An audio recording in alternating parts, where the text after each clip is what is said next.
bonjour, on a vu le bateau de Bakou, il y a pour l'Andabiso, na mon colombo na Ezui. Ezali branche, mon côté de la chaîne de la libération, océan du Congo, et pas auto à Kabakongo Mali, et pas auto Sasakato, Panzakato, Vela Kamoto, et papa les moloto, et Kita, et Tumba, mais ça la nuit, sur la balekaye pour le Congo, et pas auto analysaka ensemble, et pas auto sensibilisaka, concertisaka, mobilisaka, tout ça, là, éveil patriotique, et pas auto le molaka peuple congolais la bolema, et pas auto chaka les témoins d'antiquité, tout bien à mon malade.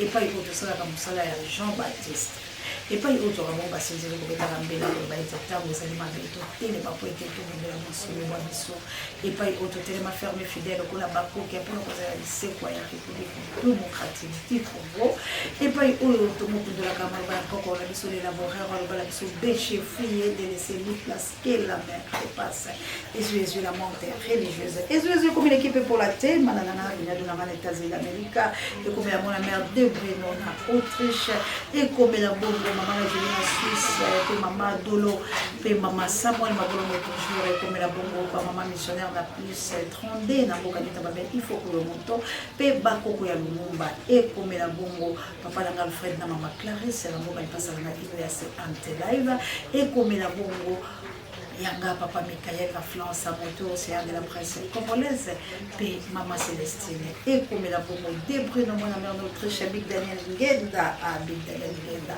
le number one océan de la presse jusqu'à homme et comme la bongo Charlie Chobo et mon bongo papa m'a passé pour la majorité et Jésus à mon colombo lelo et ya melibino mokambi ya mouvement citoyen monene pour te découvrir biso la bino mobundela ye ko Congo na banzete bato ba libo ko pesa na boyina ko annoncer Congo la epeza ko la kake pour te sali économique mwana mboka bunda ka etumba o etumba ya solo pe na misala kasazali victime ya République démocratique du Congo ya régime en place malobi malgré tout malgré minoko malgré makamunyoso ngaina ko bundela ko kabu ya chabiso bibale bo ba se présenter malo pota musonga na ko beteka bakula ko mabe mama ko ngana ko bebisa musala ya motote tout cela na elongo na banziete kabu ya pisani messi ya océan de la presse congolaise on échange avec l'équipe qui gagne c'est toujours lui mbote mambo mbote mama océan mbote na bakongomani nyonso tout bakolanda biso na nzela ya chaîne ya libération ngana zali Congo coordonnateur Cédric Mangungu coordonnateur ya mouvement citoyen Muresha ezali ya résistance des victimes ya dictature ya Ndeko Chilombo on a victime na swa babal lokola ba Ndeko Belio batika milimo kasi na zali ya merci beaucoup Nzambe alekala ko batela yo tango nyoso la mona ko na oka kanto to balili parce que ça na ba témoin vivant et ça na bateau tant que baka boyina ka boko sakatende ko na ngai moto ko ina mwana mboka Félix Antoine Chilombo teza congolais makitala biso le to baka marche humaine et mwana mobala za mouvement citoyen Muresha et l'actionnement. Merci beaucoup maman Océan mouvement citoyen Muresha Ngoloba mouvement des résistants pour les changements. Et là, on a un objectif où ils allaient auto-prise en charge du peuple congolais. On peut tout appeler un éveil patriotique. Quand on était peuple, mon côté va libérer Kaye. Peuple, il y a la libération et en charge. Depuis que créer un mouvement citoyen, pour tous la liberté de penser. Tout le monde mener combat ensemble pour être tout le monde. Maintenant, nous avons un mouvement citoyen Muresha. Bande ko bakubule tout ba pour la République démocratique du Congo bakala la bakufa en plein marche ba aussi Mukendi bakapanga la batu bali baike ye pali moko victime malobi malgré pour amour ya Congo la c'est fierté en tout cas nous avons besoin de passer la semaine pour na et le ko wale futo tambo na mo parce que ye palobi pour amour patriotique Muresha na moi de c'est mon amour. Mais quand vous voyez que ça se passe, vous avez vraiment les conditions de votre soleil, mais tout cela, est-ce que vous avez la liberté d'expression? Est-ce que vous avez avancé dans le salon, dans la pensée, est-ce que vous avez côté qui est bien là, pas battre bino boyé pour la résistance, boyé pour la coupe de Tumba, ou le comme on a la République démocratique du Congo, puis la psychanalyse sur la province de est-ce que vous allez combattre? Merci beaucoup, maman Océan. Le BIT, Tumba Résistance, ils ont passé.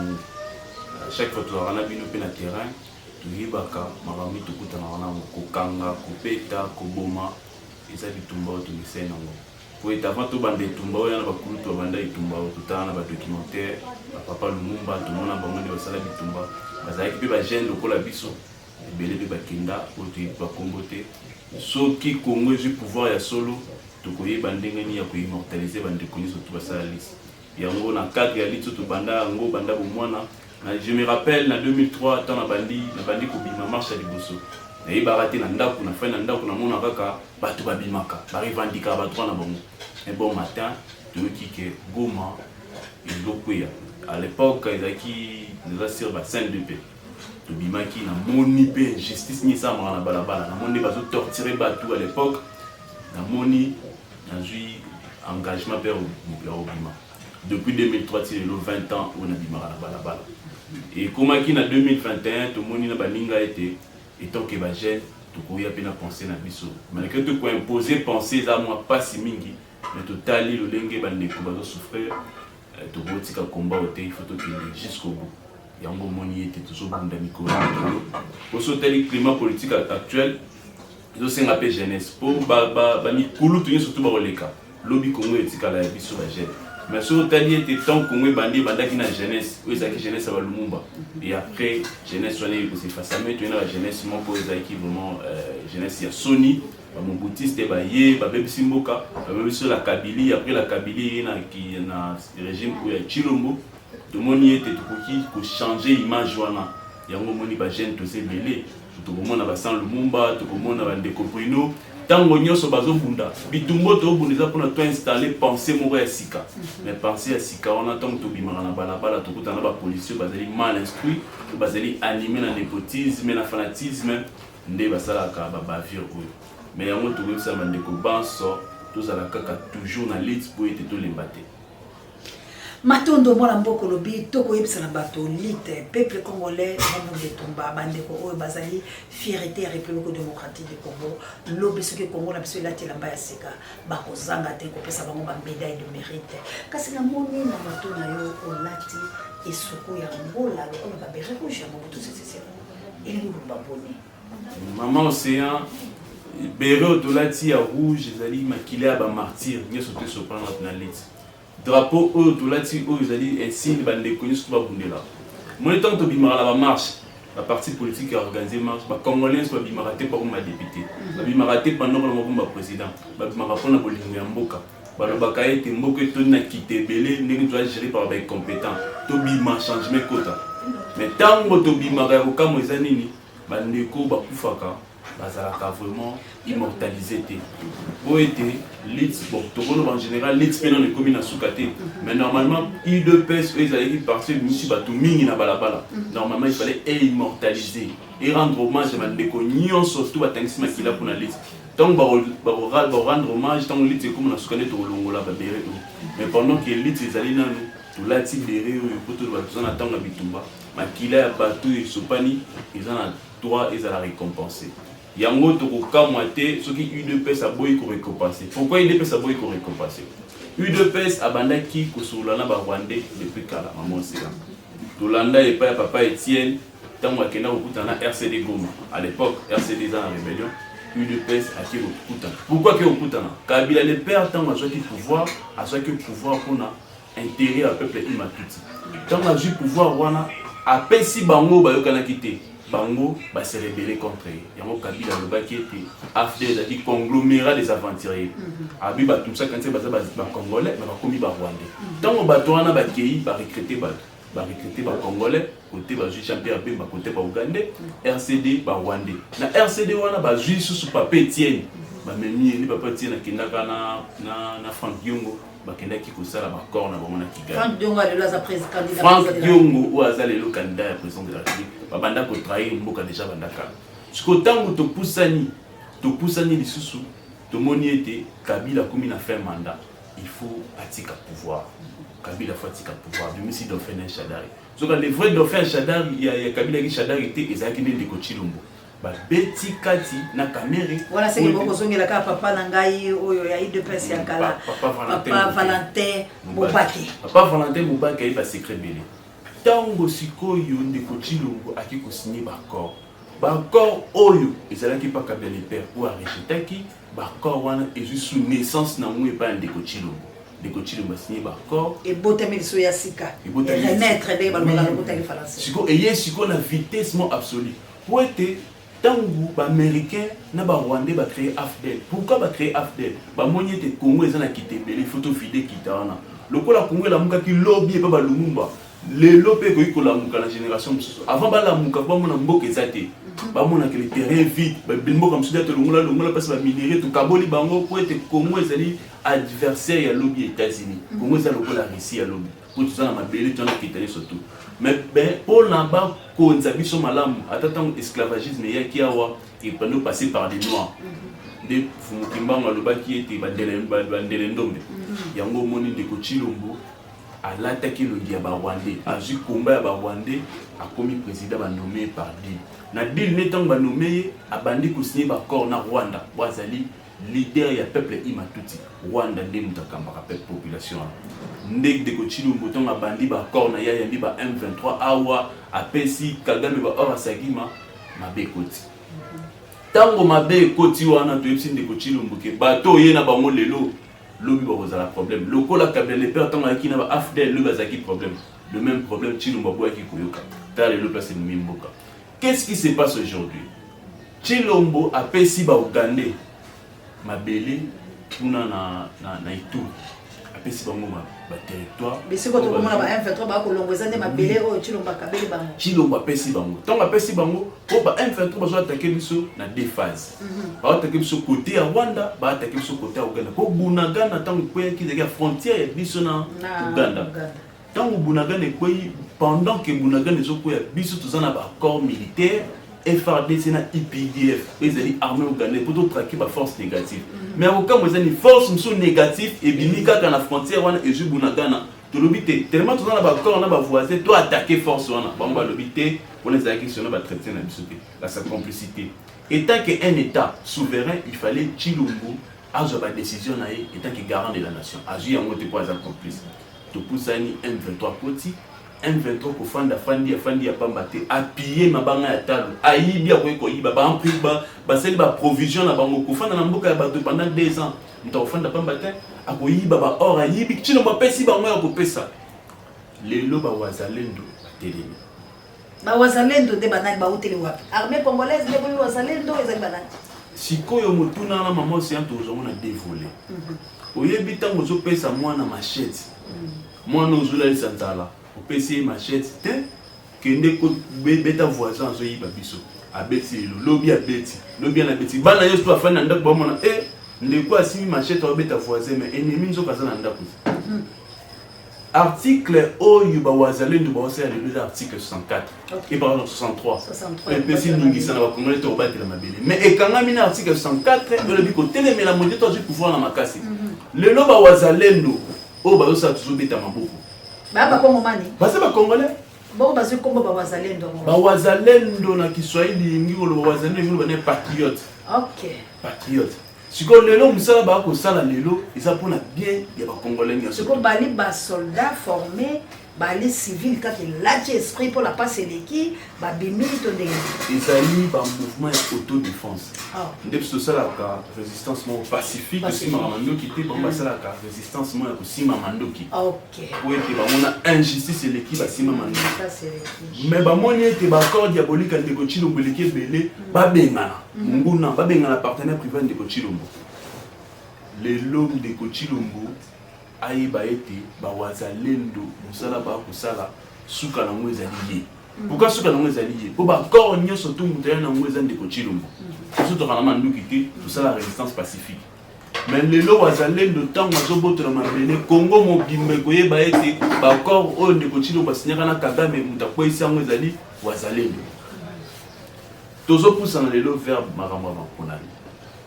Toyebi ete ndeko Tshilombo toyebisa ki est clair maman océan que mapona mina ndenge ozo memelango mapona mekozala te ndeko Tshilombo achaki tête vent o lelo zotambola na Afrique eza pourquoi Bazoum akoyi pourquoi président Burkina Faso akoyi pourquoi président Mali akoyi bakoyaki pour injustice sociale pour na hold-up électoral. Makambo wana nyonso ezolakisa ete ke so président osala yango population aza na droit ya se soulever pour ete soulèvement populaire ezali makasi koleka même na bombe anatomie pour ete so peuple telemi lelo atozwi bachar de combat otelemisi atozwi garde républicain otie wana ekosimba te ndeko Chilombo Sadek bayebisi Chilombo Keba toko koma place wana zela mo moke pote ka Sadek yo kenga na mo mbango na sepele mingi pote na lobaki mitune kozala ngai za kezu eli bongo yo ne inviter la biso o mi pesa penza o mi loba kasi ambo toko malika mote Sadek pote total sakela bato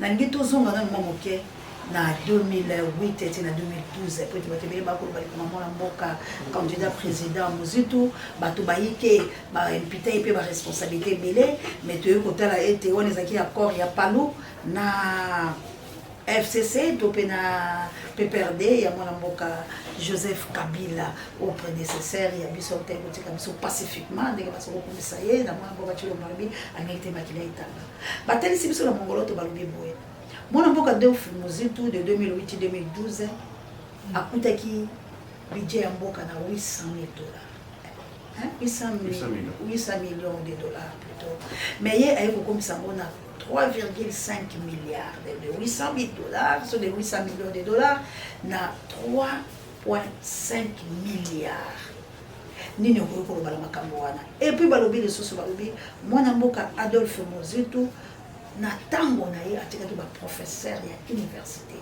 na $2000 lelo oyo eloko moko ezali te kabo eloko pesa mema biso na mwa documentaire wala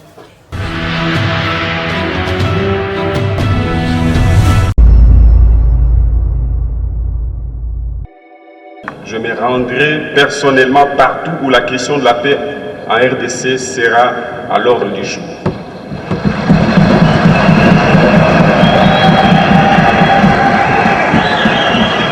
À son avènement à la primature pour succéder à son mentor Antoine Gizenga Fundi, Adolphe Mouzito Fumuti apporte du sang neuf, un ouf de soulagement et une lueur d'espoir pour tout un peuple. Aussitôt investi avec toute son équipe gouvernementale, l'homme se met directement au travail. Sans attendre, du coup, il est sur tous les fronts. Sur le front économique, Adolphe Mouzito a bravé la surchauffe de la crise financière internationale par des réformes économiques courageuses qui ont conduit à la stabilisation de la monnaie au taux de change de 900 francs le dollar américain, malgré la baisse du cours du cuivre, principal produit d'exportation sur le marché mondial. Économiste de formation et l'homme des chiffres, Adolphe Mouzito était bel et bien conscient, comme il l'a d'ailleurs si bien dit lui-même, qu'on ne peut pas construire un paradis social dans un désert économique. Les performances économiques réalisées sous Mouzito ont permis sur le front social d'améliorer les conditions socio-professionnelles des agents et fonctionnaires de l'État, avec, en toile de fond, l'augmentation des salaires et la régularité de la paye. Sous Mouzito, la République démocratique du Congo, RDC, n'a jamais été en cessation de paiement, car les réserves de change qui servent de matelas à la balance de paiement étaient toujours alimentées et en nette augmentation de plusieurs semaines. La postérité retiendra que c'est sous Mouzito, comme Premier ministre et chef du gouvernement, que les professeurs d'université ont vu leur salaire être revu à la hausse, jusqu'à atteindre la barre de $2000 américains.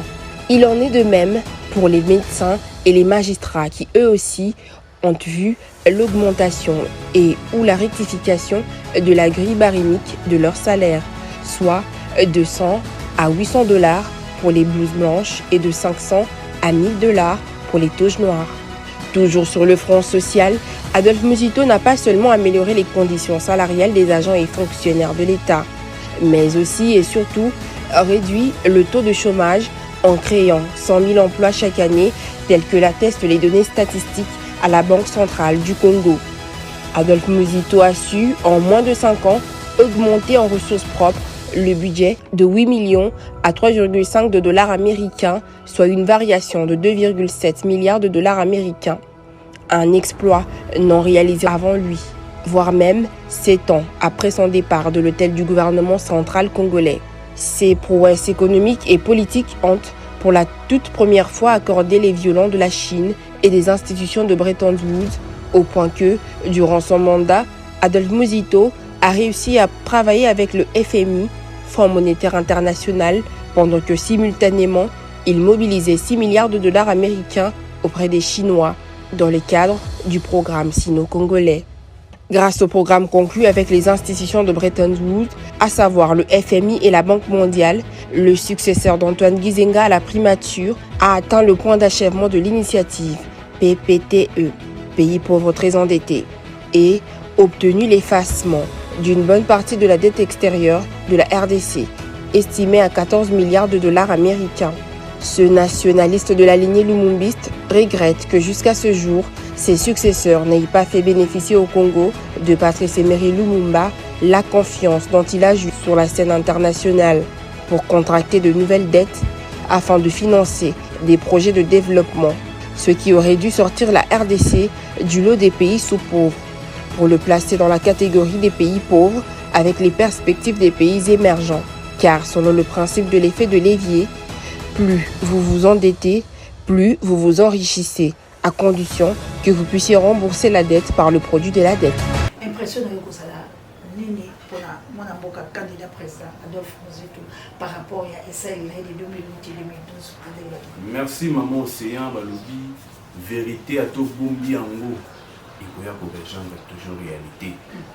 Biso banso tozali ba témoin oculaire ya Boussali ya Premier ministre Adolphe Muzitu. Parlant ingno lobani, tomoni ko côté Premier ministre Muzitu, tomoni ko travailler na étant à côté, tozaki na 800 millions. Yé mutali boso même sur la milliard. La milliard moi zaki a frappé à l'okutate, zaki ba milliard ya solo. Pour tout monde qui était professeur pour la toute première fois, à comme on a $2000, zaki un professeur qui tout le monde qui même ba militaire, ba combien cause ba 200 quelques dollars pour à l'époque militaire bandaki cause zaki ba 220 000, ba 230 000, ba 190 000. $100 zaki je prends 90 000 en 2000. So, 280 et 180 000, il y a déjà 195, $200, $200 quelques dollars. Mais pourquoi moi, amis, Premier ministre Muzitu accueilli. Tant accueilli, na force et continuité à l'État. Et c'est un que l'État il fait progresser. Ou à Salaki, à Soukaki na 1, il y a vaccin à 2, ou à vaccin à 3. Mais toujours qu'aucun mois que le budget est commis à 16 milliards. Moutazaki na 3 milliards à tiki va fonctionnaire na $2000. Mais 16 milliards, professeur a commis à moins de $2000. Parce que tout le monde a kibondoki, incompétence, incohérence, il y a savoir. Et le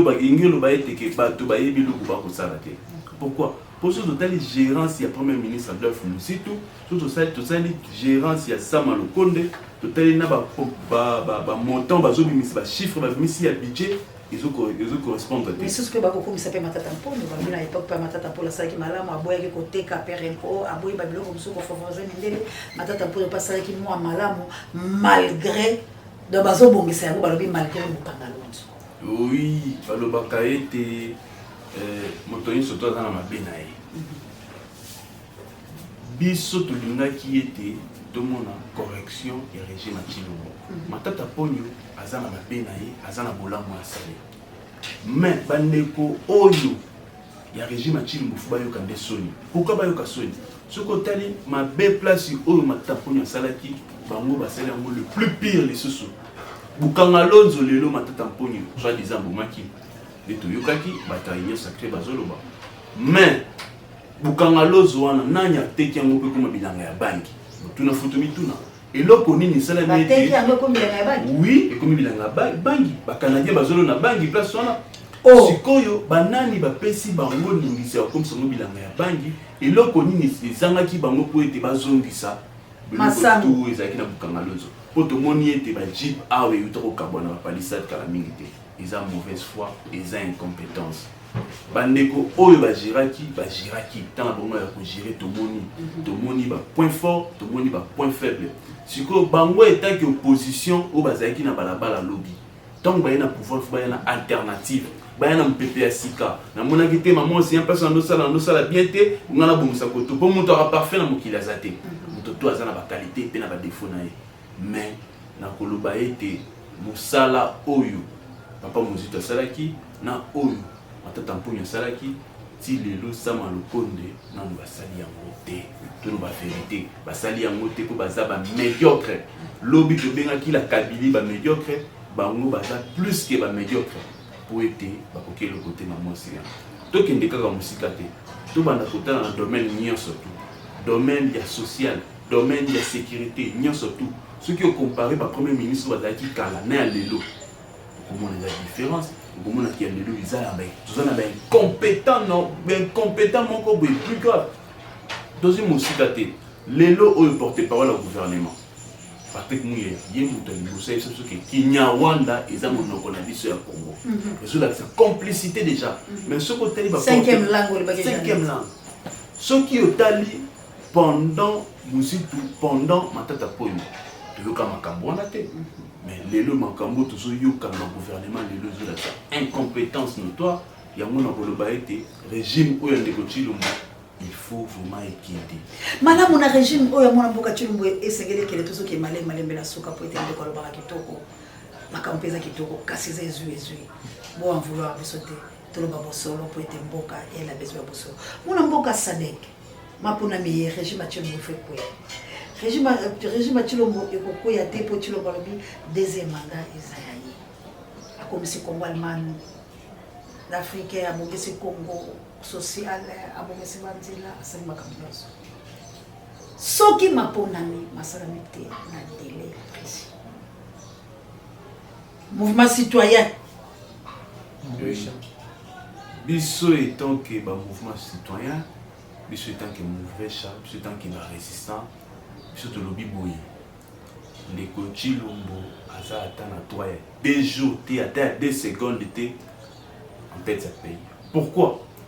Ndeko Tshilombo aza fruit ya deal bavota ete. Ndeko Tshilombo aza incompétent. Ndeko Tshilombo aza fruit ya népotisme. Ndeko Tshilombo aza fruit ya partenariat ya Kagame na la Kabili. Yango nde muteboti Ndeko Tshilombo.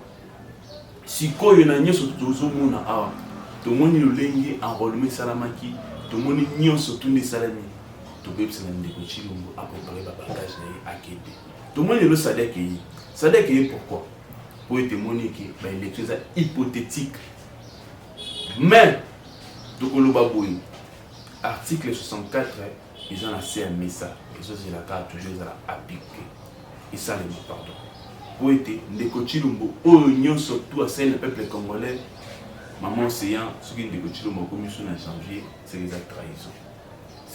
Trahison ya bana ya opposant, ya bino ba résistant, ya bino ba mouvement citoyen, ya population congolaise, trahison c'est quoi kozana ngambo ya banani, pambate to moni opposition yo saison na course.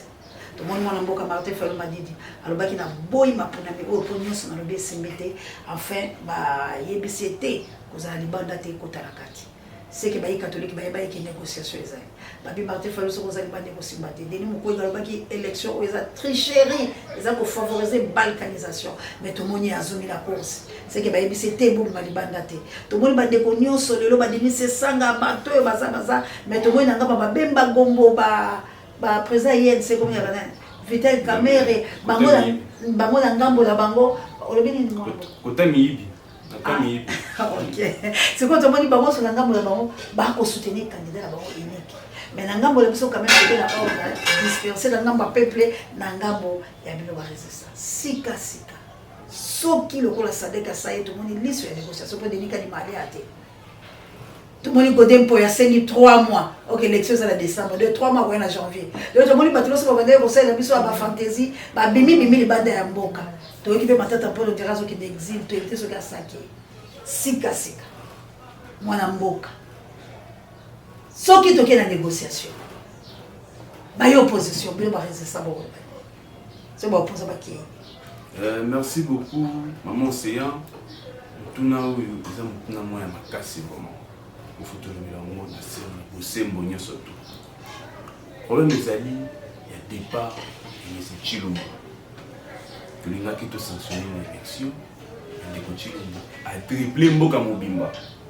Sadek yi étant que médiateur. Ba telemi na katikati, ba bengi ba résistant, ba opposition, ba pouvoir, seni balobi ete toni kotiani bamécanisme tout en place po ete baélection esalama na climat moko ya ezala apaisé. Sikoyo moyen baélection ezala apaisé ezali te. Pourquoi ezali te? Po ete barègle de jeu ezali déjà dupé, eza mabe, eza crispé, élection eza déjà ya mabe déjà. Balobi soki kasi tokomi na case ki élection ezali mabe, tata ya mokonzi Martin Fayulu abimisi plan ya sortie de crise oyo babimisaki banda kala atiango na mesa. Alobi ete soki Tshilombo alingi peut-être transition c'est que akopostuler lisusu te na baélection oyo ekoya. Assemblée nationale, assemblée provinciale, tout ekokoya po ete mandat eza lisusu te. Ndeko Tshilombo akotika lokola étiquette premier ministre nde moto akokumba mboka ntina maponami. Akokumba mboka na ndenge ni premier ministre asamba lokondo te baolongola même komba premier ministre bakotia au conseil moko na kangengo bien te na fona c'est succès. Yene moto akokumba mboka pendant période wana nde baparti prenant nyonso to bakofanda place moko batia barègle de jeu nde Tshilombo akotika na kopostile te. Tshilombo akondima sikoyo mutuna sikoyo ya mama likambo eza te Tshilombo est-ce que akondima sikoyo ndeko Tshilombo aza na fin ya carrière na ye. Pourquoi na fin carrière na ye? Po ete mandat na ye eza na échec ya monene. Ndeko Tshilombo moment océan soki aza mobali ya nguya aorganize maponami akokoka te po bile eza te aorganize ndenge nini apreparaki te ayebi eloko te oyo alingi asala na minute oyo sorti na ye etikali kaka ya dialogue. Ndeko Tshilombo azokanisa ete lokola Kabila lobi asakanaki na tata Etienne ya kosalisa badialogue ye mpe aza na force wana kosala eloko wana ayebaki soki bokosi bato mbala liboso ya mibale bato bazwaka mayele. Tshilombo tozwelaki de mayele banda liboso tozwela de Tshilombo mayele toyebaki de Tshilombo alingi azokenda kokwea awa lelo Tshilombo akwei incapable ya organiser l'élection. Sadek ezoyoka bapoliticien, Sadek mpe ekoyoka mpe bamouvement citoyen po ete neti na ngambo na ngai wana ezo engage ngai nalobi ete ndeko Tshilombo aza na droit te ata 2 jours de plus pour un glissement. Proposition ya mokonzi ya mboka Martin Fayulu ekoti wana po etia Tshilombo singa na kingo po te Tshilombo ntango IDPS ekoyoka apostile te asala akoboya akokende na forcing place wana tokokende na article 64. Ozali kolika ete bayi opposa na maso baloba ya bokufi bayike tokufi bayike yo za na kolelelo ebele pe bakomona te miso makufi ebele maboko pe mazali na pasi ebele pe lelo batikela ba shop makasa kobungisa bato bazalaki ebele ndeko la ngai. Est-ce que ba opposa ya République démocratique nyonso basali course ya ozala candidat oza sir ke bango bakoboya dialogue mutulo na rotuna pe kotika oza sir ke bakoboya dialogue po bakende kobimisa peuple libanda soki kasi bake na dialogue bino resista bino ba mouvement citoyen nini boko milenge boko accompagner bango na dialogue po bosenza kisu baloba to boali na phase mosusu oyo pe bokotala soki bango basondoli bino bake mapona mpona koganye mapala bango bino bola okosa. Merci beaucoup Maman Océan.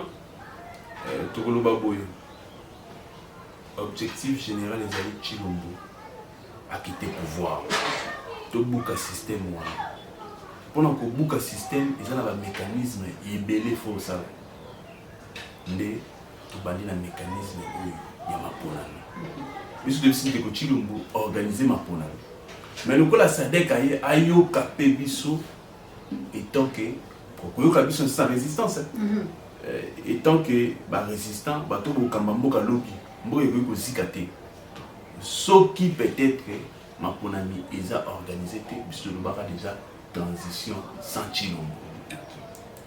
Transition sans Tshilombo eza ke Tshilombo akozala susu na eloko te ya kokoma ya koengager l'état. Transition sans Kabila ezalaka kaka. C'est ça yango wana Maman Océan likambo nyonso to ebandaka na 1 ekomaka na 2 ti ekomaka na misato lobi transition sans Tshilombo biso nde tokotia badikta na makambo oyo etala transition. Chilombo tili so ba dicter na maman pona na mamba transition Chilombo la sans légitimité ndé tata mokonzi ekolo Martin Fayulu akutana bata sadek alobi proposition to biso to proposaka dala ya mino tobisaka ndeko Chilombo alakisi proposition na ye sikoyo soki tokomi na maponami biso toki élection le 20 décembre wana proposition tata mokonzi ekolo alakisi yango proposition oyo toproposaka ndeko Chilombo banda kala na 2019 est sorti de crise ndé sikoyo avant tokomi toni ke élection za le 20 tata mokonzi ekolo totiki postuler toki na maponami to voter pour être mboka zo souffrir grand la leadership non pas pour les députés ça pour la leadership ndé sikoyo avant tokoti sadeka yi ndé biso tozokende na maponami le 20 décembre mais soki maponami ezaki na océan ndeko Chilombo azokende yokanga malobongo na biso ndeko Chilombo azokende tokosala dialogue moko te na ndeko Chilombo topesa tante po ete tomoni mingi tango tokopesa ndeko Chilombo temps et après kokoma a débaucher tozongi na même système ndeko Chilombo nda azwaki déjà temps mais pour ça la transition na ye ya Chilombo tant que président de la République à son union sacrée a joué ndambo ya bato ya Lamuka a joué ndambo ya bato ya FCC a travaillé na bango déjà pendant 4 ans sur 5 ans c'est tout ndeko Chilombo kotika pouvoir na ye pa ya peuple nda so dessin na maboko peuple a voté qui Martin Fayulu madi dimona toyebi moto oyo aza na droit ya pouvoir soki toke na dialogue sans ndeko Chilombo sincèrement parlant wana il faut topesa pouvoir et pas de mokonzi mboka Martin Fayulu wana ezali clair pourquoi na lobi bongo po ete bato nyonso to baorganisaka maponani bato wana nyonso to bazalaki wana ozwi seni ozwi régime ya ndeko Kabila bango nyonso to balobi ete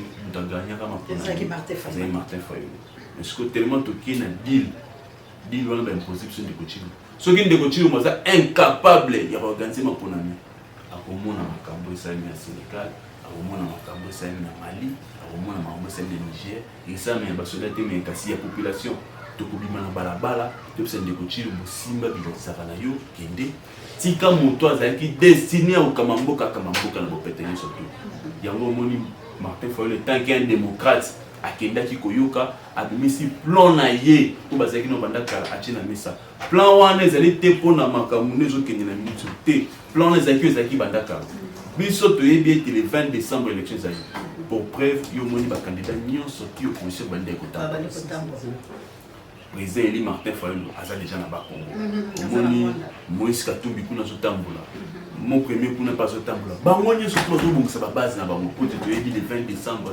tozobeta na libotu na bairne tozobenga ndeko Chilombo matondo mwana mboka na base bolantela bokebi ezali ezui etikelaka peuple congolais aloba abimisa oyo azali nango na motema mituna ezalaka ya meke mpona kotya bino pipi na mungu ala bati mpena tokomi na suka ya kolanda mwana mboka misala ya badepute ezali bongo kofotaka balwa kasi badepute basali mbeba mingi mpe badecevoir biso liloba moko ya suka nino koki koyebisa bapeuple congolais soki makambo matamboli malamu te mpe nino koyebisa baopposant soki bandimi dialogue na koloba na peuple congolais peuple nda ezali dénominateur commun manso tout bapoliticien balobaka manso tout bamouvement sio tolobaka eza mpona intérêt ya peuple moto azoboma mboka actuellement eza ndeko Chilombo biso banso toyebi ete élection eza le 20 décembre sotokomi le 20 décembre élection ezali te c'est que Chilombo akomi déjà na passé tokoyeba na mécanisme nini tokoluka moto tokotia po ete akamba biso po ete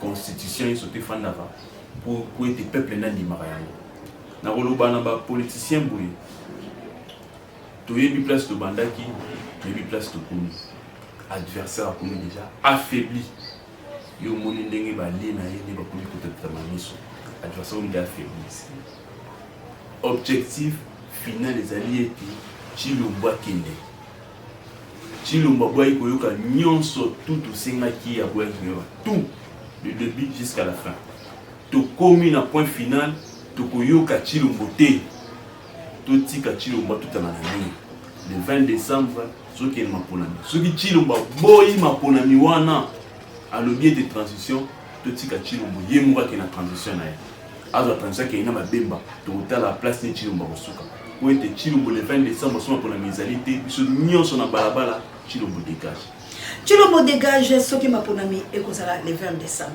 Wana Maloya Souka ya Mona Mboka. Merci encore une fois la Kabouya l'homme pour son échange par l'équipe qui gagne. Merci Penayo, on a continué vraiment. Tango na yo na bandiki tozana au micro na micro pambate tozalika ko kalolenge ne Congo et bimana libulu. Merci na gloire Ngoma Misapi électrique et prompte rétablissement la pape directeur recherche stratégique et ça me conduit pareil avec biso ba biso toutes les biso ba so tout le monde le colo gradir prompte rétablissement popo